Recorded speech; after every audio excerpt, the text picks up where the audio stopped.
Gavin Newsom is taking heat from nearly every angle over how he handled California's wildfire crisis and the chaos in Los Angeles.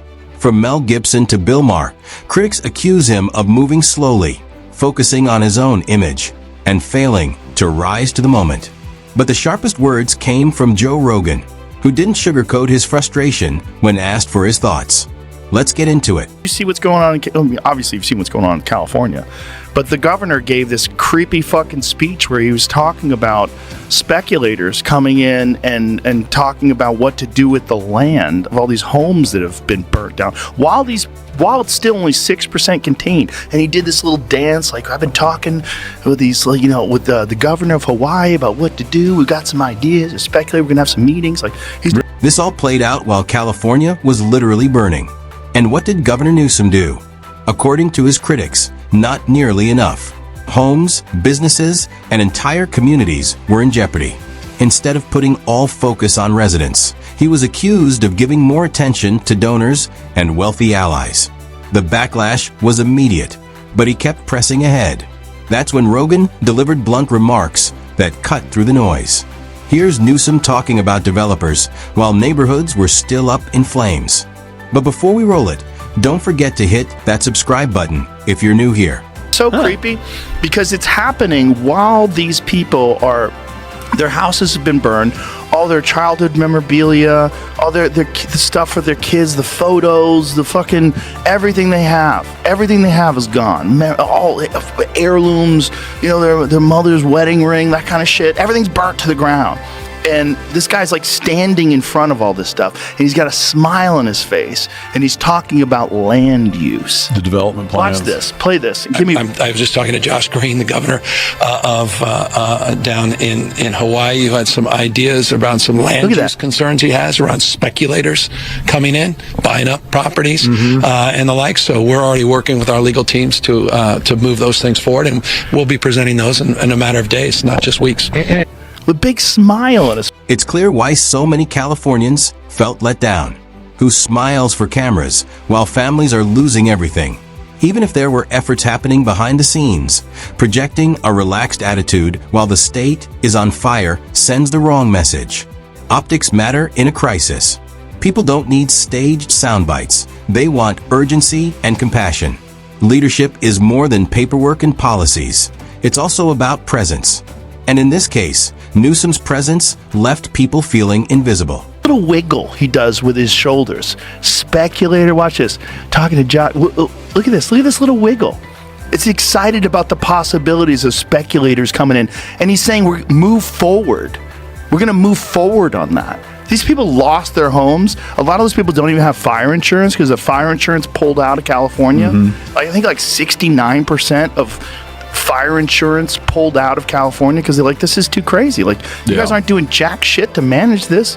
You're not clearing the brush. The amount of money they could have saved by just clearing brush, by filling the reservoir, that 11 million gallon reservoir was completely empty during the time of full fire season. Like, why didn't you fix that? Yeah. Like, it's all insanely mismanaged. And then this guy is on television talking about real excited about that, doing a dance in front of the burned down home that people used to sleep. Rogan's reaction showed real irritation. It didn't feel performative. He seemed genuinely angry. Then came another bombshell. Do you know why water was scarce during those fires? A huge portion had already been diverted to agriculture, especially almonds. Almonds bring in big money for California, but at what cost? When lives are on the line, water should go to saving communities first. Instead, it looked like profits mattered more. That's why Rogan and others were furious. To make matters worse, Newsom launched his own podcast while this was happening, and Rogan mocked him for it. Here's that clip. Newsom really trying to do here by launching a podcast. Be the next Joe Rogan? Well, that's not going to work because the world's most successful podcaster has absolutely slammed Gavin Newsom for this, posting on X, if the ick was a podcast. What an endorsement. Also, journalist Michael Schellenberger has taken aim at Gavin Newsom on X, saying you cut fire prevention, LA burned. You spent $24 billion on homelessness, it rose by 40%. You reduced penalties for violent crime, It's 31% higher in California than in the US as a whole.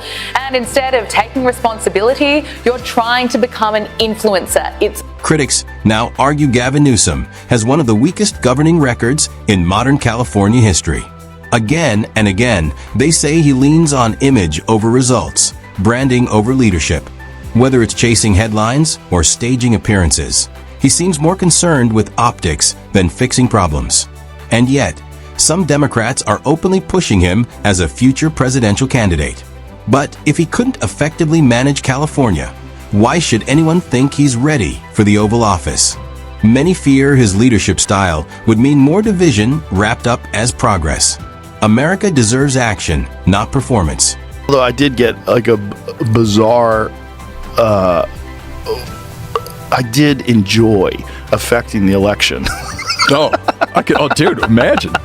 I can imagine. I did enjoy it because I didn't want to. I did not want to get involved in any way, shape, or form. But it got so weird. Yeah, you'd expressed that publicly in the past. I was like, I don't want to have nothing, and I don't want to have anything to do with it in the future. I didn't want to. I just felt sucked into it. I'm like, like we can't do this again. We can't do it with these same people that fucked us for 4 years, and then they're gonna we're gonna do it differently. Leaders like Newsom and AOC are part of the reason why figures such as Joe Rogan and Elon Musk have drifted away from today's Democratic Party. It didn't happen overnight. It came from watching too much performance politics and not enough solutions. What once was framed as fairness now looks like constant outrage cycles. Instead of adjusting course, party leaders double down, pushing away critics and independents. That's why more people are walking off. They want results, not political theater. And with faces like Newsom and AOC out front, that trend isn't slowing. Back, anti-ICE protests erupting across Los Angeles and major blue cities over the weekend. President Trump not backing down on his illegal immigration crackdown, particularly when it comes to criminality. He posted on Truth Social about the expansion of efforts to detain and deport illegals in big blue cities like Los Angeles, Chicago, and New York. Not long ago, the president ordered deportation operations in 4 U.S. cities. Most states carried them out without much drama, but not California under Newsom. Protests escalated quickly, turning violent with clashes and looting. And where was Newsom? Critics say he hesitated, standing back while law enforcement struggled. Instead of restoring order, he sided with demonstrators and avoided the hard calls. That delay didn't just show weakness, it put people in danger. Eventually, Trump called in the National Guard. Only then did Newsom respond, issuing a carefully worded tweet focused on politics, not accountability. While communities were in crisis, his eyes seemed fixed on optics. And now his name is floated for president? That raises big questions. Gavin Newsom, the governor of California, claimed today that Donald Trump has not called him, not even left a voicemail. He also said Americans should be alarmed that a president deploying Marines onto our streets doesn't even know who he's talking to. That's what Newsom claimed. That prompted Donald Trump to show the receipts. He said the first call to Gavin Newsom was not picked up. The second call Gavin picked up. We spoke for 16 minutes. I told him to essentially, quote, and this is quoting the president, get his ass in gear and stop the riots, which were out of control more than anything else. This shows what a liar he is. Said I never called. So here is the evidence. And here is the call log that the president sent me from his phone. This was June the 7th.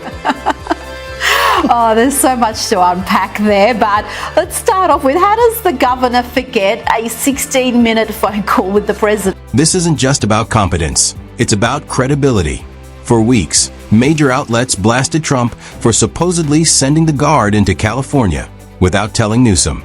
The storyline painted Trump as reckless, and many believed it. But then Trump released phone records showing a 16-minute call with Newsom before the Guard was activated. 16 minutes isn't a missed call, it's a real conversation. So did Newsom forget, or did he bend the truth? And why didn't the press verify before running with the story? That's not just sloppy, it looks like deliberate spin. When leaders play loose with facts, public trust collapses. And this is the guy some Democrats want in the White House? America deserves to know the truth before buying into that idea. Gavin Newsom and Karen Bass have already proven their incompetence and poor leadership during the Los Angeles wildfires. Now, as we experience rampant lawlessness and civil unrest, it's never been more clear they're unable to respond effectively and responsibly during calamity. And I ask my fellow Angelenos, why are Gavin Newsom and Karen Bass still in office? How much more of their destructive decision-making masquerading as leadership are we going to tolerate? It's time to take back our community and our state and put the power and the privilege in the hands of competent leaders whose goals are to protect us and the way of life this nation was founded upon. Now, more voices are calling for Newsom to step down. And honestly, who can be shocked? Californians are exhausted. Wildfires, crime, housing problems, and constant political showmanship. The controversial decision to divert water to almond growers during fire season only fueled anger. People believe priorities are upside down. So how does a governor with this track record land on a presidential shortlist? It doesn't add up. He was trusted to protect communities, and many say he failed. These calls for resignation aren't just partisan noise. They're demands for accountability. And as for higher office, elevating him to the presidency would be a mistake. His years in Sacramento have been defined by controversy, excuses, and style over substance. If this is the best Democrats have to offer, the country is in for disappointment. That's it for today's video. If you value no-nonsense commentary, hit like and subscribe for more. Thanks for watching, and see you next time.